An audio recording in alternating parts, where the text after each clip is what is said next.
Bonjour à tous et bienvenue dans ce nouveau tutoriel qui est une présentation du système d'exploitation Linux.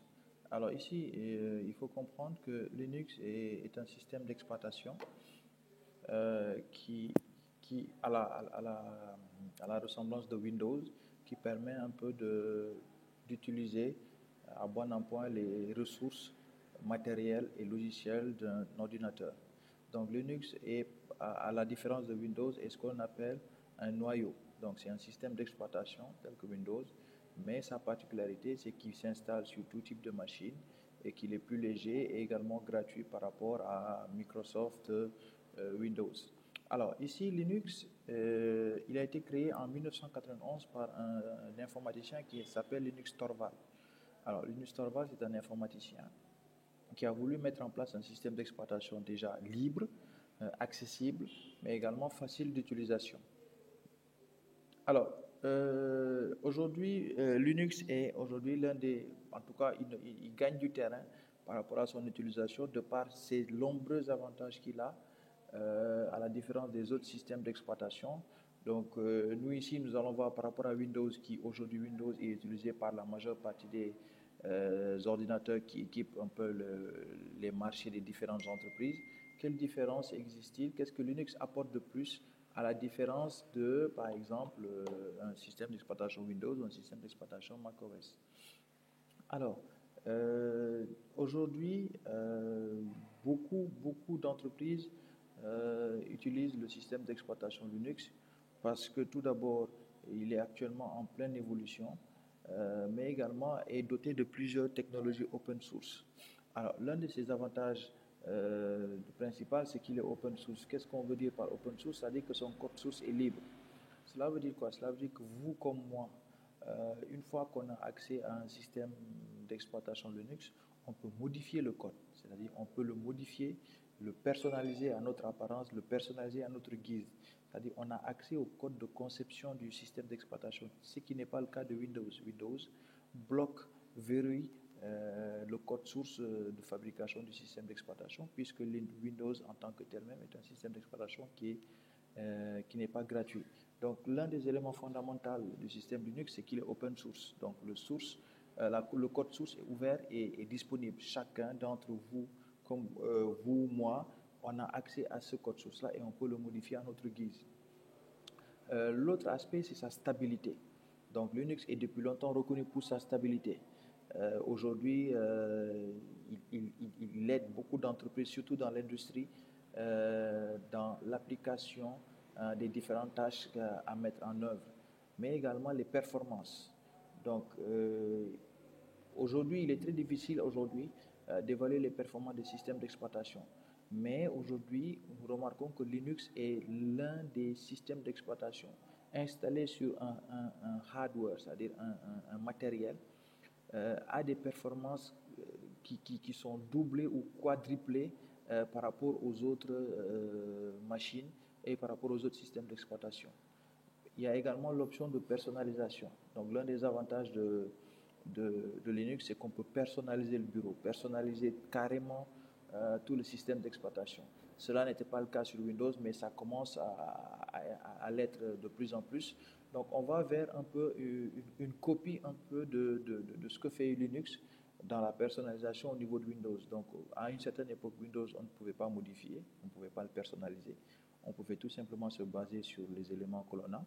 Mais aujourd'hui, avec Linux, on a la possibilité de personnaliser son bureau, de le personnaliser à sa guise, de sorte à ce que, par exemple, on ait un système d'exploitation qui nous ressemble réellement.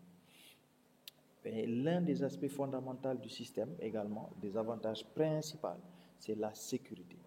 Aujourd'hui, le système d'exploitation Linux est aujourd'hui l'un des systèmes d'exploitation les plus sécurisés dans le monde. Ça, aujourd'hui, on n'a plus à en discuter. Mais par contre, sa sécurité est relative au niveau de l'utilisation aujourd'hui. Parce que, tout simplement, vu que c'est l'un des systèmes d'exploitation les plus sécurisés, les entreprises commencent à aller vers ce système d'exploitation et c'est ça qui attire la convoitise des pirates pour vouloir un peu traverser cette sécurité autant indiquée sur le système d'exploitation. Maintenant, par rapport aux inconvénients, maintenant, c'est tout simplement les drivers. Donc, vu qu'il n'est pas... Et ça, en quoi est-ce que c'est dû? C'est parce qu'il n'est pas le plus utilisé dans le monde. Donc, ces drivers sont pas aussi accessibles que les drivers tels que sur Windows. Alors, il faut comprendre que dans le monde de l'informatique, plus de monde utilise un système, plus vous avez une forte communauté, plus vous avez des drivers qui sont à votre disposition. Moins vous utilisez un système, moins il y a une communauté qui utilise le système, moins il y a de drivers. Les drivers ici, ce sont les pilotes en fait qui permettent le bon fonctionnement du système d'exploitation. Et également quelques applications éditeurs. Aujourd'hui, il y a la majeure partie, vous avez beaucoup d'applications qui sont sur Windows, qui sont importants, mais dont leur équivalent est sur Linux, mais l'idéal aurait été d'avoir les mêmes éléments sur Linux. Par exemple, si vous prenez le cas de macOS, la suite Office existe sur macOS, mais elle n'existe pas sur Linux. Linux a sa propre suite Office. Par exemple, Photoshop, vous pouvez utiliser Photoshop sur Linux, sur Windows, vous pouvez utiliser Photoshop sur macOS, mais aujourd'hui, l'utilisation de Photoshop sur Linux n'est pas encore approuvée. Donc, ce sont ces petits éléments qui font un peu que Linux, ces points-là, l'amène dans la case un peu des inconvénients. Alors, Linux est ce qu'on appelle un noyau. Alors, ici, par exemple, si je prends le cas de Windows, vous avez plusieurs évolutions de Windows. Windows 7, Windows 8, Windows 10, etc. macOS, même également. macOS, par exemple, vous avez l'évolution Mojave, etc. Plusieurs évolutions.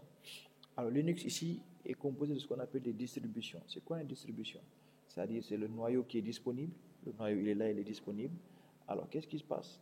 Chaque des individus, des entreprises récupèrent le noyau et personnalisent le noyau pour avoir leur propre système d'exploitation.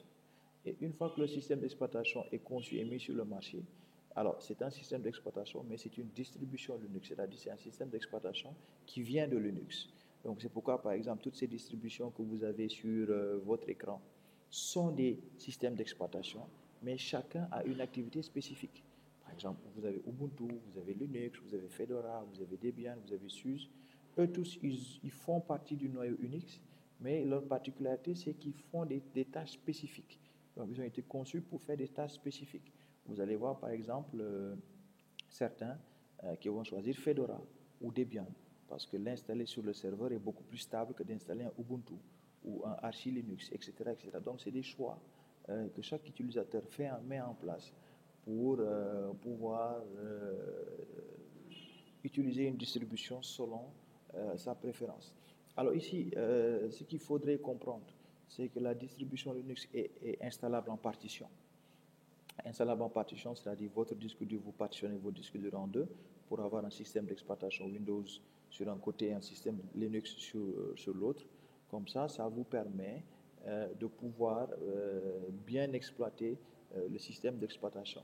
Donc, vous ici, chers étudiants, la tâche à mettre en place, la tâche à faire, c'est que vous devez installer en partition le système d'exploitation Linux. Parce que tout le travail se fera de manière physique sur ce système d'exploitation. Donc, ici, il ne s'agit pas de l'installer en virtuel, mais de l'installer en physique, donc de partitionner votre disque dur.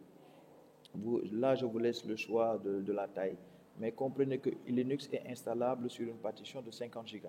Donc, si vous avez une partition de 50 Go, vous pouvez très facilement installer le système d'exploitation Linux parce qu'on va travailler dans le fichier, on va travailler avec les lignes de commande, donc on va effectuer plusieurs tâches avec ces lignes de commande-là. Donc ici, le travail demandé pour la visio prochaine, c'est déjà en premier lieu que vous installiez le système d'exploitation en partition, déjà en premier lieu. Donc toute cette partie d'installation, vous avez dû le voir, comment partitionner, comment installer. Et ensuite, maintenant, lors de la prochaine vidéo, on va voir maintenant comment utiliser l'interface du système d'exploitation Linux.